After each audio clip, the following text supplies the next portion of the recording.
Hello everyone, welcome back to exam NCERT. हमारे channel पे आप सबका स्वागत है। और हम लोग अपना क्या चैप्टर पढ़ रहे थे लास्ट क्लास में? हमने अपना 4th चैप्टर कंप्लीट किया था, ठीक है। और आज हम करेंगे अपना 5th चैप्टर हिस्ट्री का। ओके, स्टार्ट करेंगे। इस चैप्टर का नेम है राज्य, राजा और एक प्राचीन गढ़ राज्य, ठीक है। इस चैप्टर को हम समझेंगे आसानी से। चलिए हम इस चैप्टर को पढ़ते हैं। देखिए इस चैप्टर का, देखिए ये बच्चा कुछ सोच रहा है। इस चैप्टर में हम देख रहे हैं बच्चा कुछ सोच रहा है, ठीक है। देखते हैं क्या सोच रहा है। जैसे इसमें लिखा हुआ है, एक टॉपिक दिया है चुनाव का दिन, ठीक है। चुनाव का दिन तो हम पढ़ते हैं। इसमें क्या लिखा है? जब शंकरन उठा तो उसने देखा कि उसके नाना नानी वोट डालने जा रहे थे। शंकरन जो बच्चा था उसने देखा कि उसके नाना नानी वोट डालने जा रहे थे। दरअसल वे चुनाव केंद्र पर सबसे पहले पहुंचना चाहते थे। शंकरन जानना चाहता था कि आखिर वे इतने उत्साहित क्यों थे। उसके नाना जी ने उसे जल्दी से समझाने की कोशिश की और कहा, आज हम अपने शासकों का चुनाव करने जा रहे हैं, ठीक है। तो आज उसके नाना जी ने बताया कि आज हम अपने शासकों का चुनाव करने जा रहे हैं, यानी कि जो हमारे देश पर शासन करेगा हम उसका चुनाव करने जा रहे हैं। इस बच्चे को समझाया था, ठीक है। अब कुछ लोग शासक कैसे बने, ठीक है। अब इसके बारे में हमें बताया जा रहा है कि पहले लोग शासक कैसे बने। आज के टाइम पे शासक कैसे बनते हैं? वोट डालते हैं ना, सबके लिए हम वोट डालते हैं। जो शासन के लिए, प्रशासन में जो खड़ा होता है हम उसके लिए क्या करते हैं? वोट डालने जाते हैं, ठीक है, ताकि हम उसको चुन सकें, जिसे हम बेहतर से बेहतर अपना राजा चुन सकें, ठीक है। इसी तरह से प्राचीन बातें कुछ बताई गई हैं, पहले की पुरानी बातें, कि कुछ लोग अपने शासक कैसे बने, कैसे चुने जाते थे कुछ लोग शासक, ठीक है। लगभग 50 वर्षों से हम अपने शासकों का चुनाव मतदान के जरिए करते आ रहे हैं। लेकिन बहुत पहले लोग शासक कैसे बनते थे? करीब 3000 साल पहले कुछ लोग बड़े बड़े यज्ञों को आयोजित कर राजा के रूप में प्रतिष्ठित हो गए, ठीक है। बड़े बड़े यज्ञ करके राजा के रूप में प्रतिष्ठित हो गए। एक अश्वमेध यज्ञ एक ऐसा ही आयोजन था। इसमें एक घोड़े को राजा के लोगों की देखरेख में स्वतंत्र विचरण के लिए छोड़ दिया जाता था, ठीक है। एक अश्वमेध यज्ञ के बारे में इसमें बताया जा रहा है। ये एक आयोजन होता था। इसमें क्या होता था? घोड़े को राजा के लोगों की देखरेख में स्वतंत्र छोड़ दिया जाता था। सॉरी, इस घोड़े को किसी दूसरे राजा ने रोका रोका तो उसे वहाँ अश्वमेध यज्ञ करने वाले राजा से लड़ाई करनी पड़ती थी। अगर उन्होंने घोड़े को जाने दिया तो इसका मतलब यह होता था कि अश्वमेध यज्ञ करने वाले राजा उनसे ज़्यादा शक्तिशाली हैं, ठीक है, ज़्यादा शक्तिशाली था। इसके बाद उन राजाओं को यज्ञ में आमंत्रित किया जाता था, ठीक है। ऐसे हम अपने राजा को चुनते थे। तो जो राजा घोड़े को नहीं रोकते थे, तो इसका मतलब उन्होंने राजा की शक्ति को उन्होंने जान लिया, ठीक है। तो उनको वो राजा मान लेते थे और वो क्या करते थे, जब अश्वमेध यज्ञ होता था, जब वो राजा यज्ञ में उन्हें आमंत्रित करते थे। यह यज्ञ विशिष्ट पुरोहित द्वारा संपन्न किया जाता था। इसके लिए उन्हें उपहारों से सम्मानित किया जाता था। अश्वमेध यज्ञ करने वाला राजा बहुत शक्तिशाली माना जाता था। यज्ञ में आमंत्रित सभी राजा उसके लिए उपहार लाते थे, ठीक है। अब कैसे चुनाव हुआ? उस घोड़े के थ्रू चुनाव हुआ राजा का। उसने, जो भी राजा था, उन्होंने अपना घोड़ा छोड़ दिया और अपने कुछ साथ के लोग छोड़ दिए, जो उनके मतलब जो भी थे सिक्योरिटी वाले थे, जो लोग है ना, वो उनके साथ थे। वो देख रहे थे कि कौन घोड़े को रोकेगा। अगर किसी ने घोड़े को रोक लिया, ठीक है, अगर रोक लिया तो राजा उससे युद्ध करेगा और जीतेगा, ठीक है। जीते ना जीते वो बात की बात है, लेकिन राजा उससे युद्ध करेगा, ठीक है।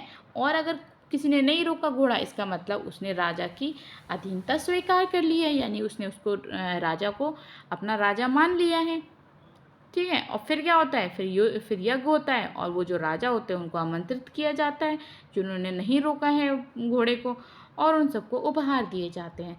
इन सभी आयोजन में राजा का मुख्य स्थान था। उसे राजा सिंहासन या बाघ की खाल के एक विशेष आसन पर बिठाया जाता था, क्या होता था, इन सभी आयोजन में राजा का मुख्य स्थान होता था, उसे राज सिंहासन या बाघ की खाल पर विशेष आसन पर बिठाया जाता था। कुछ क्षेत्र में राजा का सारथी उसका सहचर था। कुछ क्षेत्र में क्या था, राजा का जो सारथी था उसका सहचर होता था। यज्ञ के अवसर पर वह राजा की विजयों तथा अन्य गुणों का गान करता था। राजा के सगे संबंधी, खासकर उसकी रानियां, पुत्रों को कई छोटे छोटे अनुष्ठान करने होते थे। क्या होता था, राजा के सगी संबंधी, खासकर उनकी रानियां या पुत्रों को भी कई छोटे छोटे अनुष्ठान करने होते थे। अन्य सारे आमंत्रित राजाओं का काम सिर्फ बैठकर यज्ञ की पूरी प्रक्रिया देखना बढ़ता। राजा के ऊपर पुरोहित पवित्र जल के छिड़काव के साथ साथ अन्य कई अनुष्ठान करता था। विश्व अथवा वैश्य जैसे सामान्य लोग उपहार लाते थे। जो विश्व और वैश्य जैसे सामान्य लोग थे वो क्या करते थे, उपहार लेकर आते थे, जिन्हें पुरोहित शूद्र मानते थे। जिन्हें पुरोहित क्या मानते थे, शूद्र मानते थे। अब ये विश्व और वैश्य जो कहे जा रहे हैं ये उपहार लेकर आते थे। ये जो लोग हैं वैश्य और वैश्य ये उपहार लाते थे, लेकिन जो पुरोहित होते थे वो उन्हें शूद्र मानते थे।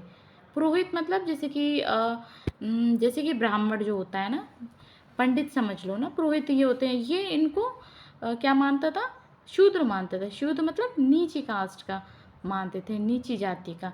उन्हें कई अनुष्ठान में शामिल नहीं किया जाता था, उनको अनुष्ठानों में शामिल नहीं किया जाता था कईयों में। ठीक है, ओके आगे बढ़ते हैं। इस यज्ञ में उपस्थित होने वाले की सूची बनाओ। पेशे के आधार पर वह कौन कौन से वर्ग में शामिल थे। ठीक है, ये आपकी एक्टिविटीज़ दी हुई हैं कहीं कहीं। ठीक है, वो आप अपने बुक से फिनिश करना। ठीक है बच्चों, ओके। तो हम थोड़ा वर्ण पढ़ लेते हैं। वर्ण क्या होता है ना, वर्ण पढ़ लेते हैं। वर्ण शब्द, वर्ण क्या होता है, उस समय 4 सामाजिक वर्ण थे।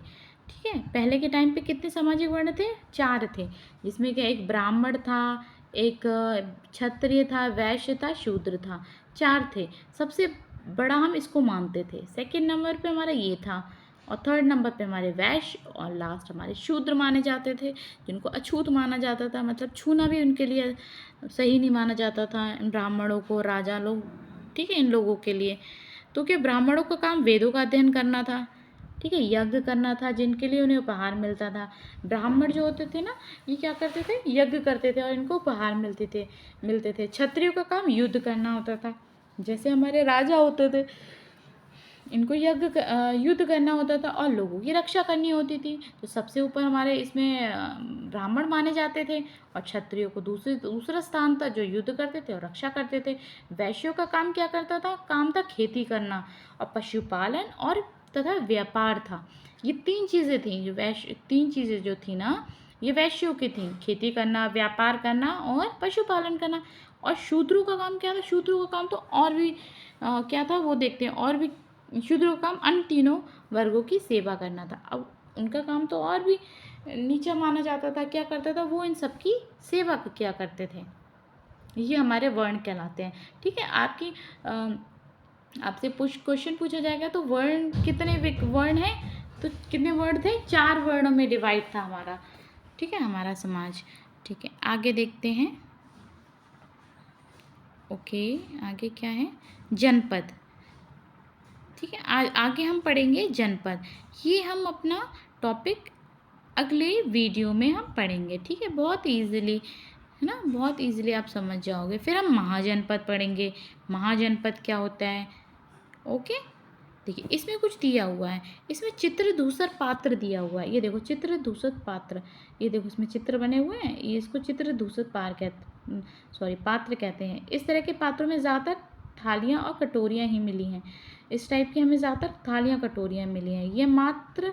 ये पात्र बहुत ही पतली सतह के, सुंदर और चिकने हैं। शायद इसका प्रयोग खास मौक़ों पर महत्वपूर्ण लोगों को भोजन परोसने के लिए किया जाता था। ठीक है, ये देखिए हमारे पहले के पुराने ज़माने के हमारे ये चित्र दिए हुए हैं। ये चित्र दूसर पात्र कहलाते हैं, जिनमें क्या होता है, इनको लोग मानते हैं कि भोजन परोसने के लिए यूज़ होते थे ये। ठीक है, चलिए ओके। फिर तब तक हम नेक्स्ट टॉपिक कवर करेंगे नेक्स्ट वीडियो में। तब तक आप पढ़ते रहिए और रिवीजन करते रहिए और स्वस्थ रहिए, ठीक है। अपना ध्यान रखिए, तब तक और क्लास में आते रहिए। ओके, चलिए, थैंक यू।